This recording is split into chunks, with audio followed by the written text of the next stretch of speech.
Hey everyone, this is Petrie from the New School Republic. Just wanted to let you know that you could check us out on Facebook at New School Republic Pro Wrestling Podcast and also on Twitter at New School Republic. Also, we want to also point out that Gary Michael Capetta, friend of the show, he's having some shows coming up for his Beyond Body Slams Tour, The Rematch. If you're in the following cities, check out Gary Michael Capetta on Facebook for details. If you live in Richmond, Scranton, Pittsburgh, Atlantic City, Chicago, Baltimore, and Winston-Salem, or even if you live within 2 hours driving distance, go check it out. Honestly, if you're a real wrestling fan, it truly is a treat. We went to the one in Pittsburgh last year, right before, it was about 2 weeks before WrestleMania, and man, it was a great time. It really is a bang for your buck. Get the VIP tickets as soon as you can, and go check out Gary Michael Capetta. But for now, enjoy the show. Welcome, everyone, to the New School Republic Wrestling Podcast. I'm Chris. I'm your host tonight. We're going to talk about Survivor Series 1990 versus Starrcade 1990. Without a shadow of a doubt, I think this Survivor Series could be one of the greatest of all time. The card is just really stacked top to bottom. Legends of the business are in this one. So basically, I'm going to do a rundown for you. This is still the 4-on-4 team competition, but the pre-match was Shane Douglas defeated Buddy Rose.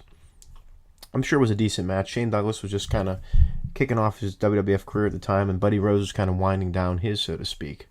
Next is the Warriors, which is the Road Warriors, the Texas Tornado, and the Ultimate Warrior against the Perfect Team, which is Axe Smash, Crush, and Mr. Perfect. 4-on-4 match. It was pretty quick. It was only 14 minutes and 20 seconds, but it's such a memorable match because it's Demolition against the Road Warriors, and it's the Texas Tornado, Ultimate Warrior all together. All the Warriors in different ways. You know, Kerry Von Erich was a modern-day Warrior. You have the Road Warriors together and the Ultimate Warrior. So, great team against Demolition and Mr. Perfect. The Ultimate Warrior gets the win on Mr. Perfect, and it was a very entertaining match. The second match here is just very memorable because it's the debut of The Undertaker into the WWF. The match is pretty quick. It's 13 minutes, 54 seconds, but it's the $1 Million Team against, looks like, the Dream Team, which is basically $1 Million Man, Honky Tonk Man, Greg Valentine, who were Rhythm and Blues at the time, and their surprise partner, The Undertaker. They defeated the Dream Team, which, you know, is Bret Hart, Jim Neidhart, Dusty Rhodes, and Koko B. Ware. Dusty Rhodes at the time was kind of feuding with the $1 Million Man, so it made sense for them to go after each other. This was cool because it kind of broke down to a singles match at the end, which was Bret Hart against the $1 Million Man. And once again, like the previous year, you really thought Bret Hart was going to kind of score some, like a pinfall victory and win the match for his team, but he just comes short, and he falls short of that, and the $1 Million Man picks up the victory. Also, I wanted to add, too, this is pretty cool. At the end of this, of all the matches, there's a final match called the Match of Survival, where all the winners of each matches team up and take on each other. So I think that's really cool. The Visionaries, which is Rick Martel, Rick Martel, who's managed by Slick, Paul Roma, the Warlord, and Hercules take on the Vipers, which is Jake Roberts, Jimmy Snuka, Martin Jannetty, and Shawn Michaels. This once again was 17 minutes and 42 seconds. The Vipers lose to the Visionaries. Pretty much the whole team survives of the Visionaries, so they go on to the finals at the end of the night. It was a pretty entertaining match. Jake Roberts was feuding with Rick Martel at the time, so that was heat. It was a heated match for those two. And Jake was pretty much all by his lonesome at the end, like he was in Survivor Series 88, trying to get a victory against pretty much the whole entire team. So that was cool to watch, too. Next match is the Hulkamaniacs against the Natural Disasters. So it was the Big Boss Man, Hulk Hogan, Jim Duggan, and Tugboat. They defeated the Natural Disasters, which were the Barbarian, Dino Bravo, Earthquake, and Haku, who's substituting for Rick Rude, who left the company at the time. This match was pretty quick, too, 14 minutes, 49 seconds, but it was good. It was entertaining. It was fun to watch. You could see the feud between, Hogan and Earthquake, heating up, as well as Earthquake and Tugboat.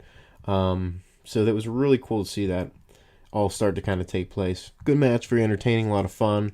Haxledge and Duggan hitting Earthquake with a 2x4 is memorable as well. So, very enjoyable match.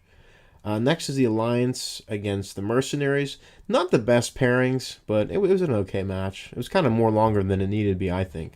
And it was the Bushwhackers, Nikolai Volkov and Tito Santana, taking on Boris Zukov, Sergeant Slaughter, Sato, and Tanaka. Tanaka. Let me see here. It looks like Boris Zukov was substituting for Akeem, who left the company at the time. This was an okay match. It's not the best. I mean, they kind of put it together because Nikolai Volkov was feuding with Sergeant Slaughter at the time, as well as Boris Zukov. So it made sense to put him against both of those guys. It was okay. Tito Santana gets the victory here, but wasn't my favorite. And then the final match, which was the match of survival, it's Hogan, Santana, and Warrior. They defeated the entire Visionary team and the $1 Million Man. Hogan and the Warrior end up victorious against everyone else. So overall, excellent pay-per-view. Very fun to watch. It's one of the most memorable Survivor Series, I think, probably of all time.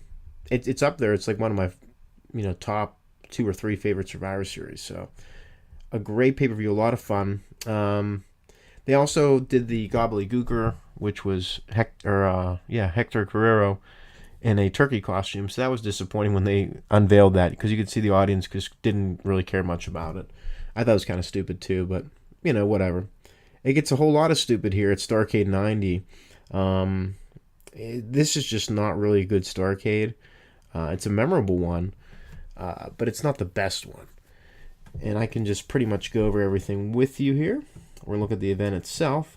First of all, they did the Pat O'Connor Memorial Tag Team Tournament. They used to do the Jim Crockett Memorial Tag Team Tournament as its own show, but they decided to put, since Pat O'Connor passed away that year, or the year previously, I'm not really sure which one, they decided to honor him. I'm pretty sure it was 90, with this tag team tournament. So what they did was they had a lot of the matches on, the qualifying matches on the Clash of the Champions or on Saturday night or whatever their other shows were. And I watched some of them. They weren't very good. Some of the talent here is really not the best either. I've never even heard of some of these guys they have on the card. So we'll go into that too. I always forgot this match was actually on the card. Bobby Heenan defeated the Z-Man. Pretty decent opening match. When I actually watched the VHS, I actually skipped that match. Didn't even realize it was on there. Good match though. The kickoff of the tournament, the quarterfinal, was the Steiners against Colonel de Glerk and Sergeant Kruger from the South Africa team. The Steiners represented USA. It was all right, but it was 2 minutes. Wasn't a really great match. Steiners advanced. Conan and Rey Mysterio defeated Chris Adams and Norman Smiley. Mexico and United Kingdom were respectively. They were both there. They were both represented, so to speak. Respectively. 5 minutes, 29 seconds. Okay match, but the Mexicans win. Mr. Saito and Great Muta, representing Japan, defeated the Royal Family, representing New Zealand. Once again, okay match, nothing exciting. And then Salman, I can't even say the name, Hamishnikov and Victor Zangiv, or whatever, from the Soviet Union, defeated Danny Johnson and Troy Montour from Canada. Never heard of half these guys. The Russians, I know, were in the shoot wrestling that happened in the late 80s and early 90s. Not a good match at all. Very boring. Next, Michael Wall Street defeated Terry Taylor in their feud. This was the kickoff of the York Foundation at the time, but Wall Street left pretty quickly after that to become IRS and WWF, and Terry Taylor pretty much just went into the gimmick, which really didn't make any sense. But, whatever. The Skyscrapers reunited to take on the Big Cat and Motor City Madman. They destroyed them in about a minute. It was cool to see the Skyscrapers back. I think they should have stuck with that. I mean, Sid Vicious really didn't need to go into the Horsemen at the time. They could have just brought the Skyscrapers back and did that in 1990, but, whatever. Tommy Rich and Ricky Morton defeated the Fabulous Freebirds. It was an alright match, 6 minutes, 13 seconds. Nothing too crazy. The next round of the tournament, semifinals, the Steiners defeated Conan and Rey Mysterio. Mr. Saito and Great Muta defeated the Russians. Both matches were pretty forgettable and quick. Next, for the NBA United States Championship, Lex Luger defeated Stan Hansen. That was a pretty entertaining match. It was a 4 corners match, bull rope match. I enjoyed it. I thought it was pretty good. Next was Doom against the Horsemen. This was pretty good as a street fight. I think it's one of the better matches on the card, if not the best match. You can't go wrong with the Horsemen and Doom. They were feuding at the time. It was a very hot feud. I really enjoyed it, and I thought a street fight was great for it. But yeah, it was pretty much a no contest. It was supposed to be Flair and Anderson, but as you know, Flair couldn't make it, so Barry Windham substituted for him in the street fight. Next match, the tournament final, the Steiners defeated Moon and Saito. That was a good match. It was a tournament final, but overall, just a weak international tournament. Not really a lot of great tag teams, and the qualifiers were bad too to actually get into the tournament. A lot of forgettable matches, so I really don't think this was a good tournament, and it really didn't need to happen at Starrcade. They could have just did it on a Clash, and that would have been enough right there. And then the finals, the World Heavyweight title match was Sting, and he defeats the Black Scorpion, which was a good match, steel cage match. Dick the Bruiser was the special guest referee, and Sting took the mask off and ended up being a Ric Flair schmoz, but originally I believe it was supposed to be Al Perez as the Black Scorpion, but that whole thing fell through. Overall, Starrcade 90 was not good. It's pretty forgettable. The only thing that's like really the saving grace of it's the street fight, and the world title match was pretty decent. But other than that, it's not really that good. And it could have been a lot better because there's a lot of talent that was in WCW at the time. They just didn't put it together. So now we're pairing Survivor Series 90 versus Starrcade 90. Survivor Series 90 wins all day. Once again, it's apples and oranges. WWF's more for kids. WCW's more for the mature audience. WWF's more of a show. WCW's more of an athletic contest they're putting on. So it's more of a sport, so to speak. They do their best to make you believe it's a sport.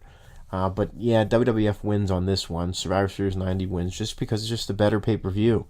The quality's there. You could see like when Turner got involved in WCW/NWA, not too good for this Starrcade. So I really, really think that Survivor Series wins over Starrcade 90. Come back for next time. We'll talk about Starrcade 1991 versus Survivor Series 91. Sorry, Survivor Series 1991. Take care.